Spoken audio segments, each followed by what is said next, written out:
Welcome to Starship TV, Alexander the Great, a biography. Birth and early life. Alexander II of Macedon, known to history as Alexander the Great, was born in 356 BCE in Pella, the ancient capital of Macedonia, a kingdom located in the northern part of the Greek world.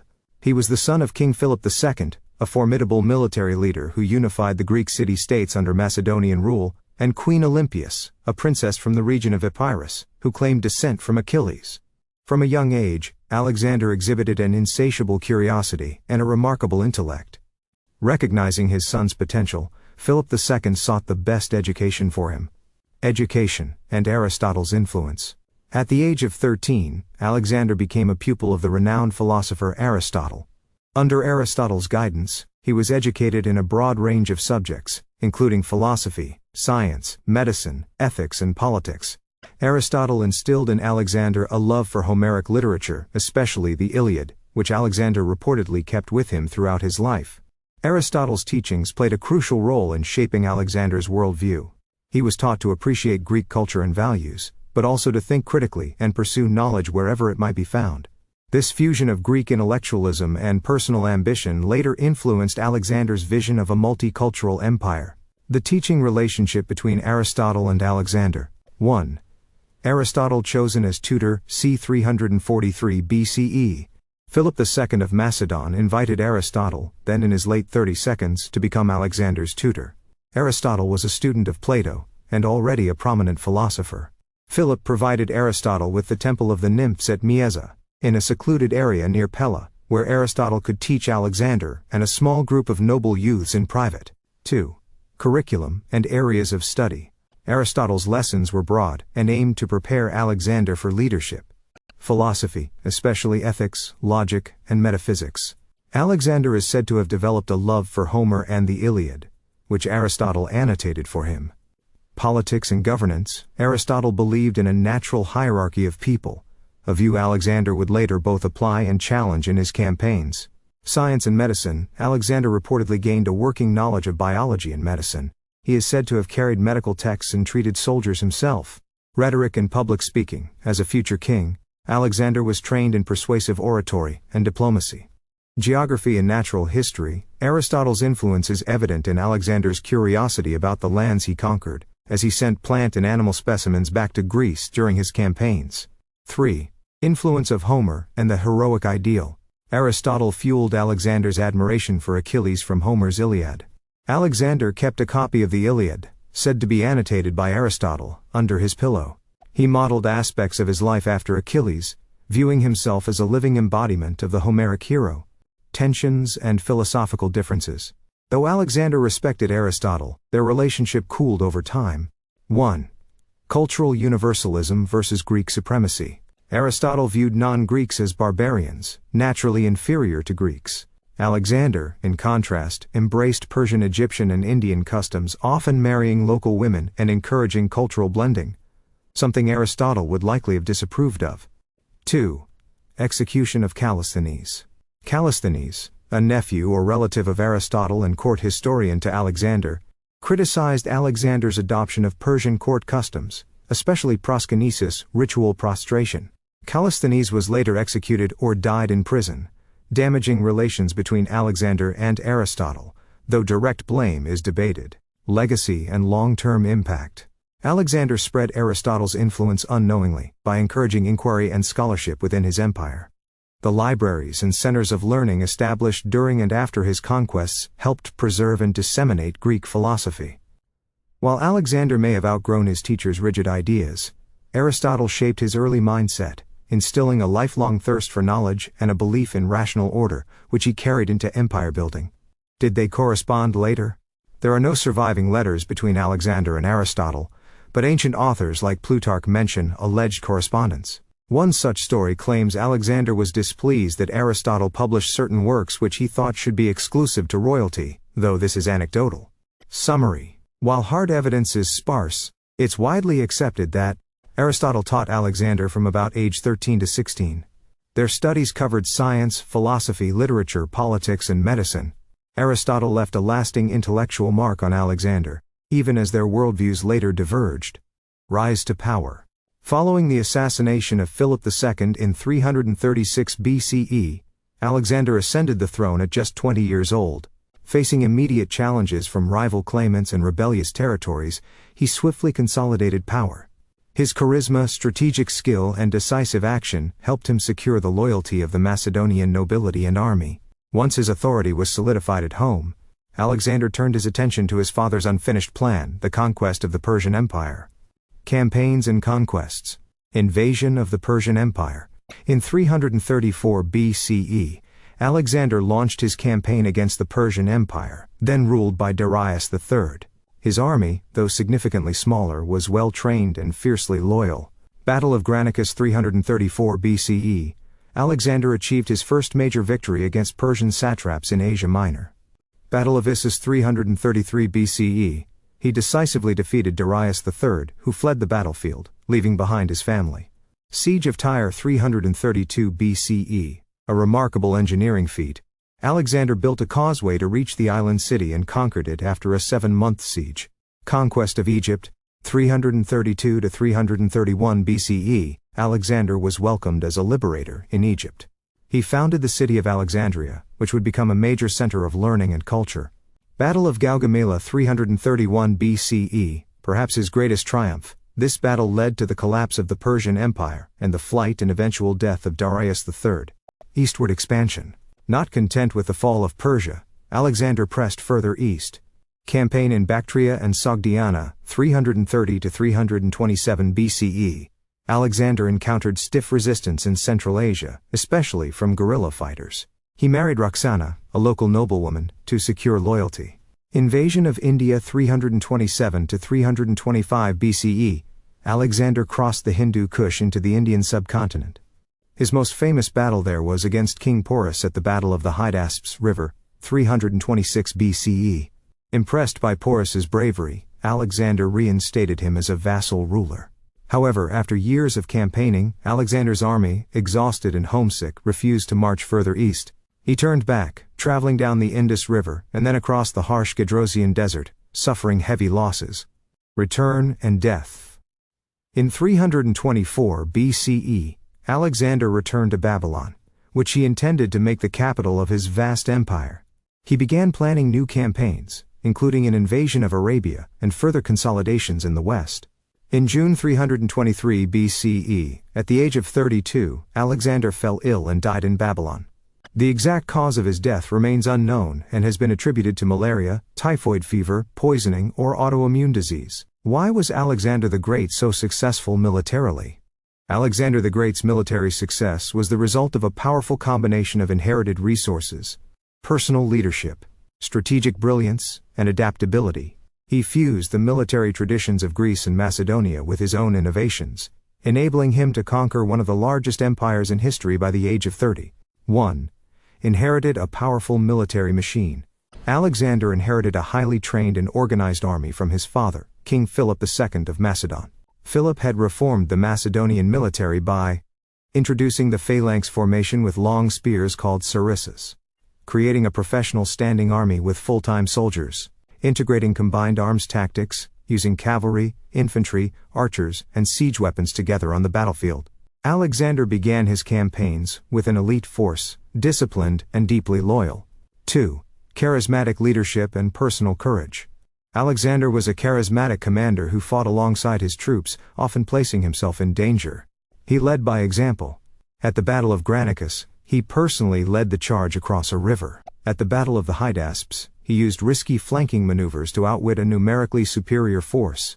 His troops revered him, not just as a king but as a fellow warrior. This morale and loyalty gave him a psychological edge over enemies and inspired extraordinary feats from his soldiers. 3. Tactical innovation and adaptability. Alexander consistently adapted to new environments, enemy tactics and terrain. At the Battle of Gaugamela, he used deceptive maneuvers to draw out and defeat the much larger Persian army. In Central Asia, he adapted to guerrilla warfare tactics and used diplomacy, as well as force. In India he crossed rivers under difficult conditions and defeated war elephants by exploiting their weaknesses. His ability to think on his feet, reorganize his forces mid-battle, and learn from setbacks made him nearly impossible to defeat. 4. Strategic vision and use of speed. Alexander understood the importance of speed and surprise. He marched his armies rapidly across vast territories, often catching enemies off guard. His campaigns in Anatolia, Syria, Egypt, Mesopotamia, Persia, and India were conducted with astonishing momentum. He used light cavalry and mobile units to outmaneuver slower armies. By moving faster than his enemies expected, he often struck before they could prepare or form alliances.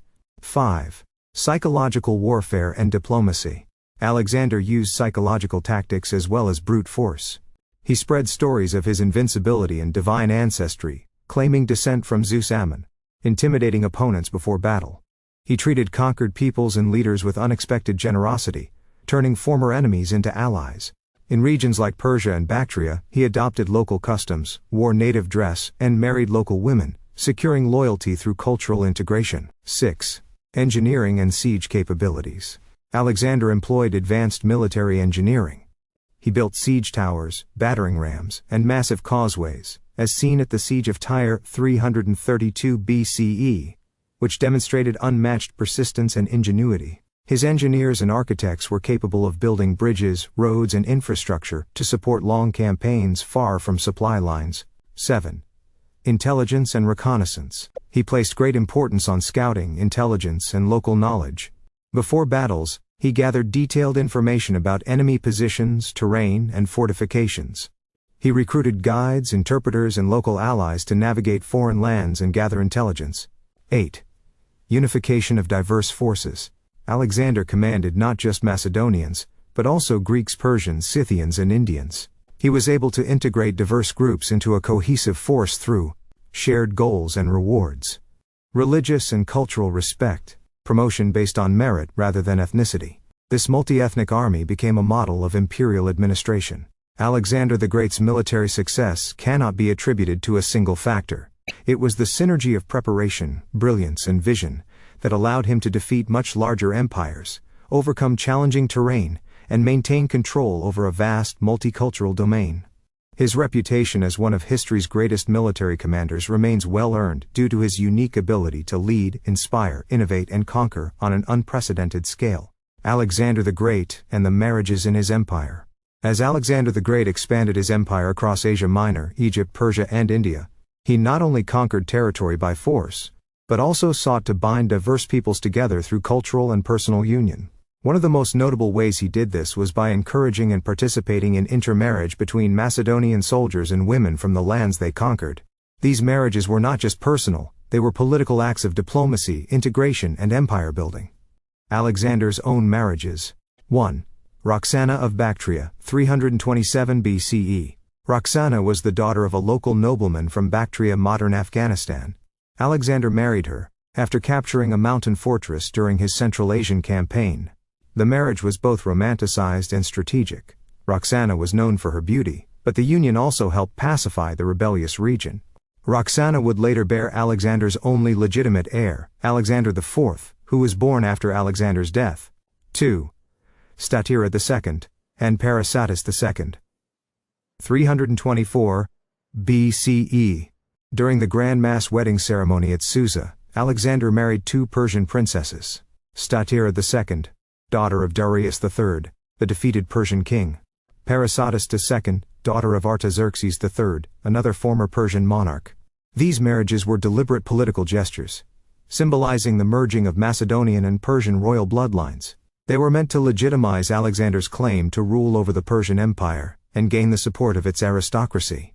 The Susa weddings, 324 BCE. The most famous instance of mass intermarriage occurred in 324 BCE in the city of Susa, in present-day Iran, in an elaborate ceremony. Alexander arranged the marriages of about 80% of his top officers and companions to noble Persian women. The weddings were conducted with great splendor, following both Persian and Macedonian customs. Each couple received dowries and gifts from Alexander.